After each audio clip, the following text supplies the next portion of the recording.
Tibet يدا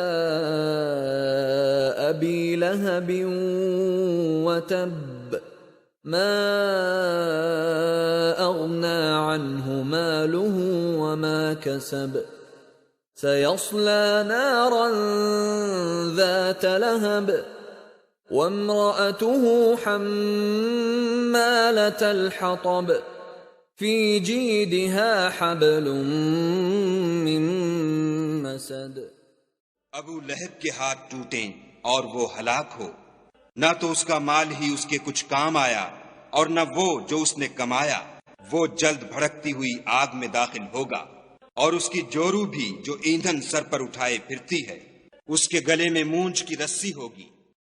May the hands of Abu Lahab be ruined, and ruined is he. His wealth will not avail him, or that which he gained. He will enter to burn in a fire of blazing flame, and his wife as well, the carrier of firewood. Around her neck is a rope of twisted fiber.